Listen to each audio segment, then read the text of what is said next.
to be your safari driver here on this 2-week safari into the Harambe Wildlife Reserve. If you look above you, you're going to see an animal spotting guide. It's going to help you identify some of the animals we might be seeing today. We're not going to see all of them, but we usually do get pretty lucky.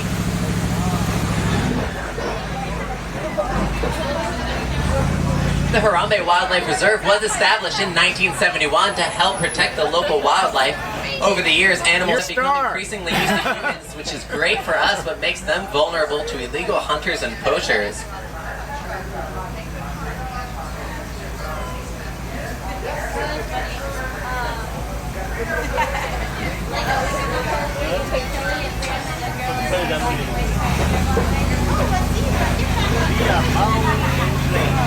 Alright, we just gotta pull up right up here and wait for clearance from our wardens to let us know it's safe to enter the reserve.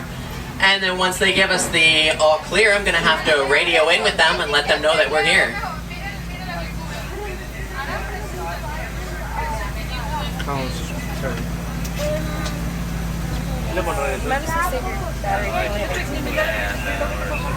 About 2.5 hours. I would say what you got. Alrighty, here we go.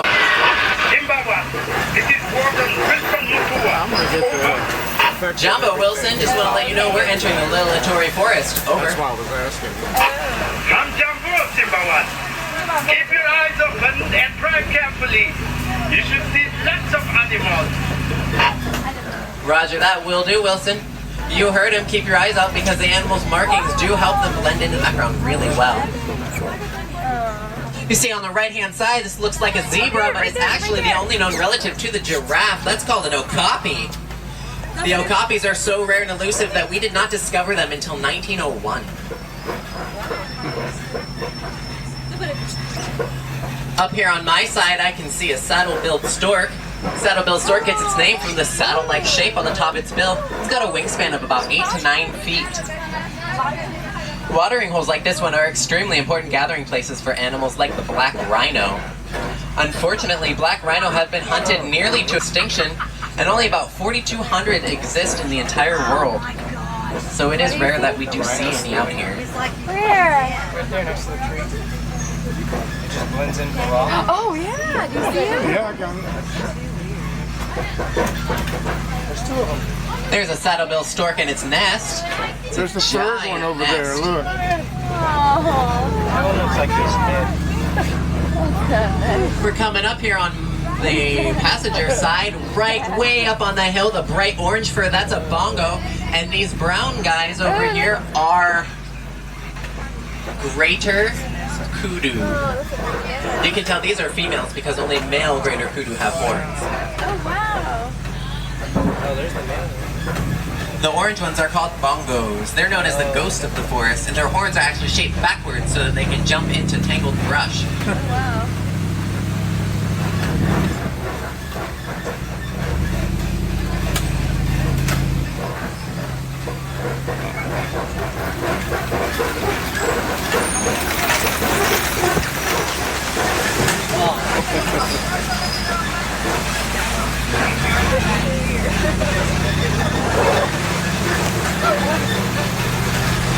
We're about to enter the Safi River, so keep your eyes open because there's almost always hippos in this area.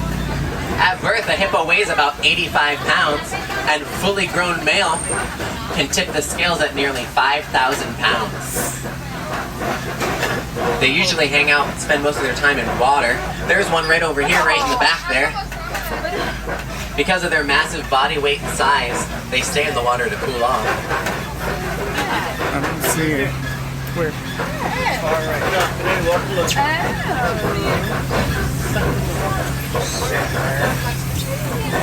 And there's some more behind this little island here. There's a bunch of hippos. Yeah, check these out. And actually on the island, those are pink-backed pelicans. They herd fish into shallow water in order to eat palm them. trees, there's a bunch of them just hanging out on top of each other. Hippos can hold their breath for 5 to 8 minutes. You see him? Oh, yeah. Don't know what the video is. He stuck his head out. Look at that one. Ooh, look at that hummingbird.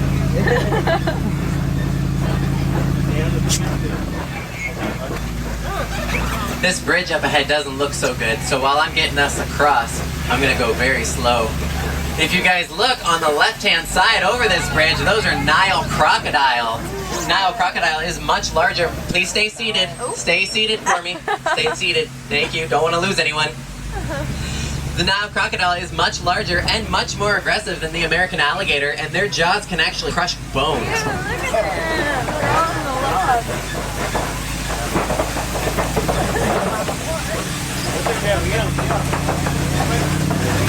They're all on the left.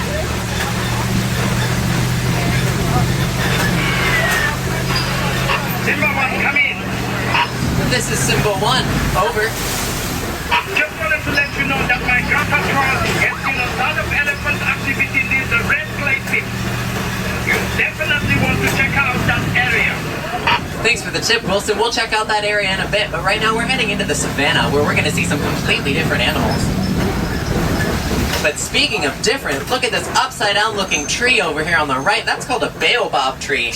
It survives the long African droughts by storing water in its trunk and going leafless for 9 months out of the year. We're now entering my favorite view of the entire reserve. The Serengeti grasslands stretch for hundreds of miles across East Africa and is an animal superhighway for millions of migrating animals every year. This is where we're going to see some of the more famous animals like lions and elephants. This is the wild Africa we're trying so hard to conserve. If you look at the landscape all around you, these are created solely by the animals. Elephants knock down trees in order to eat them like bulldozers, allowing grass to spread. Giraffe eat the undersides of the trees like pruning shears, allowing light to shine through. Zebra and antelope eat the grass, mowing it down, allowing new shoots to spread. And little nibblers like gazelle and warthog clean up the edges. And in a balanced ecosystem, there's enough food here for everybody.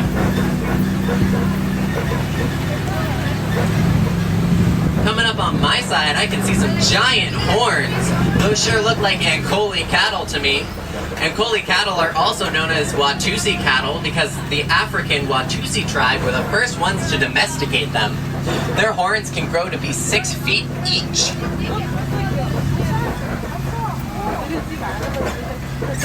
And back there, that little guy, that's actually Africa's largest antelope. That's a Patterson's eland. Now these tall cones you see coming out of the ground here are actually termite mounds, and they are as hard as concrete. Elephants like to use them as scratching posts, and once they're worn down, antelope like to use them as a lookout to find lions hiding in the tall grass.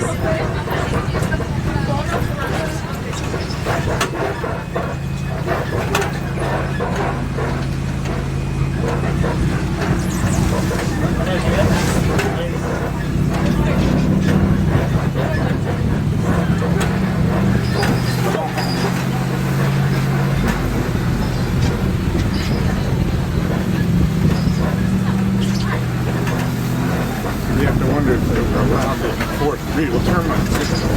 Yeah, very much.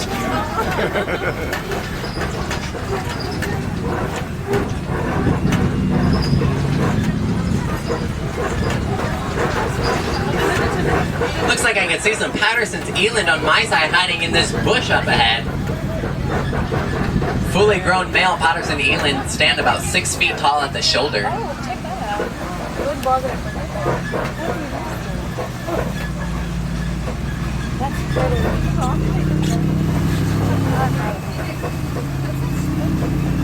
If you look on this grassy hill right here, these little guys are Tommies, also known as Thompson's gazelle. And even though they look like babies, they are fully grown and only weigh about 60 pounds. And on my side, we're coming up to a reticulated giraffe. Reticulated giraffes get their name from the Latin word reticulata, which means net, which is a lot what their pattern looks like. A fully grown male can reach heights of 20 feet tall. Oh, there's another one. There's 2 of them over there. Wow. On the right-hand side, on the passenger side, I can see some white-bearded wildebeest. White-bearded wildebeest have one of the largest animal migrations in the world. Over 1.5 million migrate across Africa every year. Zimmerman, this is Wilson. What is your location? Over. Near Monkey Point, heading toward elephant country. Keep your eyes open for me. We picked up a baby elephant that was wandering off on its own. We can't find the mother. I'm afraid torches may be in the reserve. Well, that doesn't sound good, Wilson, but I got a pretty full truck today, so I'm sure they'll let me know if we see anything.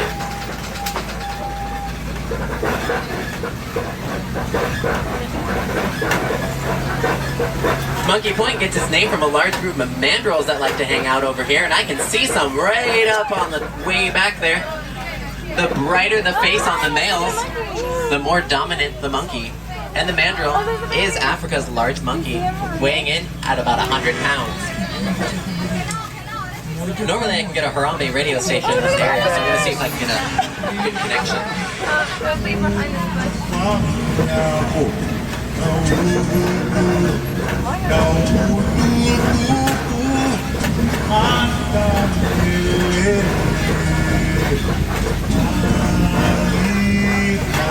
There's Elephant Baby Wiss's mother. Right where it should be.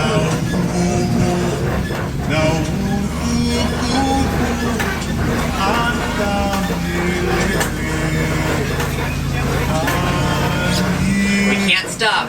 You gotta go quick. Well, let me shut this radio off. This bridge looks even worse than the last one. Maybe if we go pole very slowly, we'll make it across. So everyone cross your fingers.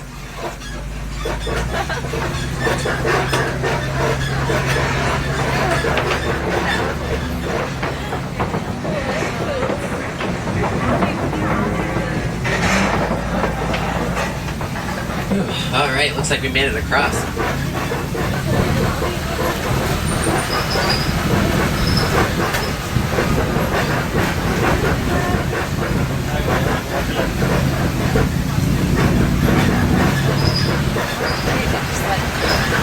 Looks like we're getting close to another herd of elephant. These elephant tusk markings in this red clay here.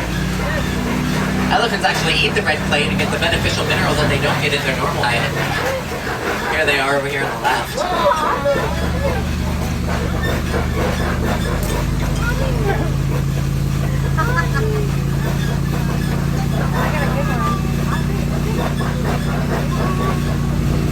Look at him!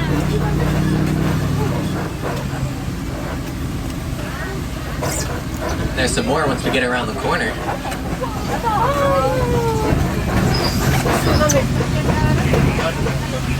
This is going to be a wild video.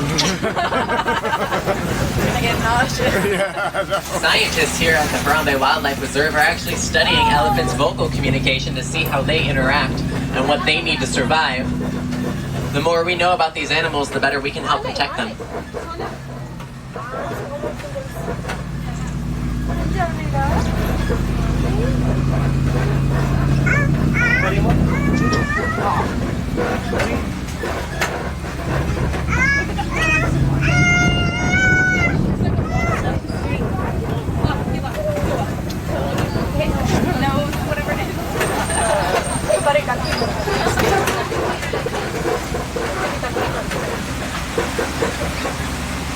It looks like we're coming up on a flock of greater flamingo here at the watering hole.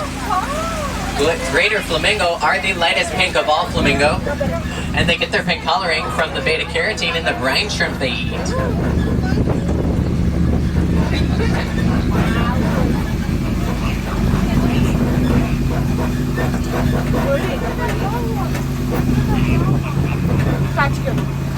so I've got like 4 minutes on this disc. Is that going to be enough? Almost over. Yeah. I don't have that many left though. I've used them almost all of them.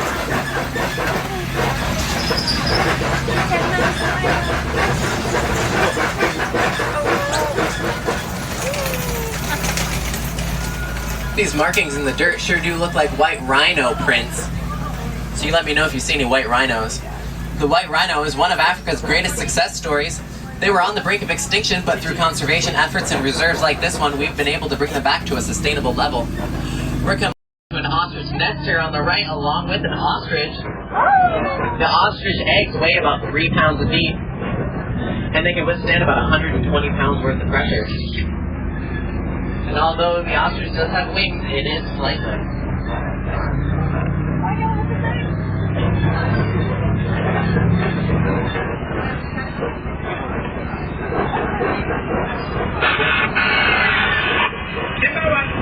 I see you at the junction. I suggest you go west. It will be worth it. Roger that, will do, Wilson.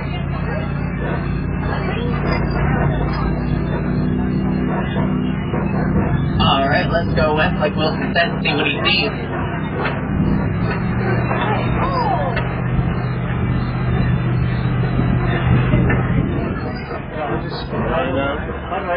Now I see what Wilson sees. It looks like there are some lions hanging out on this rock formation called a cope.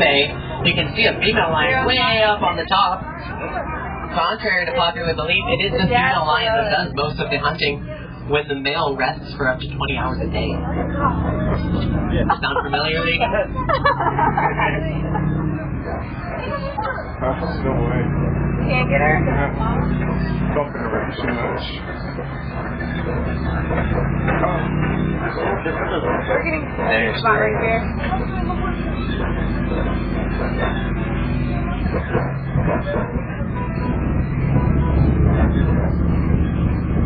There's another one at the base of that rock that she's laying on too. Coming up on an ostrich on the right, super close to us here. It is the world's largest bird. Wow. These holes over here on the left-hand side are actually warthog burrows. Warthogs are Africa's largest burrowing animal. And they can run at 35 miles an hour. Oh, there's something.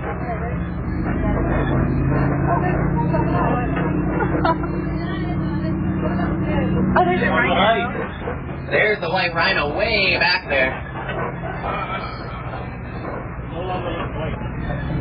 And over on the left, these are bontebok. You can no longer see them in the wild, only in reserves like this. There are poachers in the area. Can you help us cut them off? What do you say, guys? You want to help Wilson catch some poachers? All right, Wilson, we're on our way.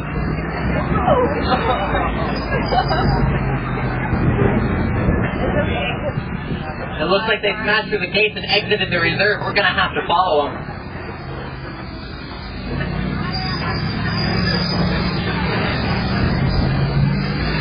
The poachers are heading in.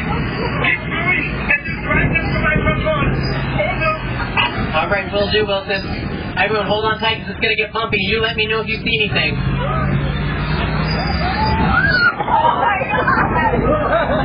Look out, they're shooting at us! I think you see something up ahead. It looks like some sort of camp.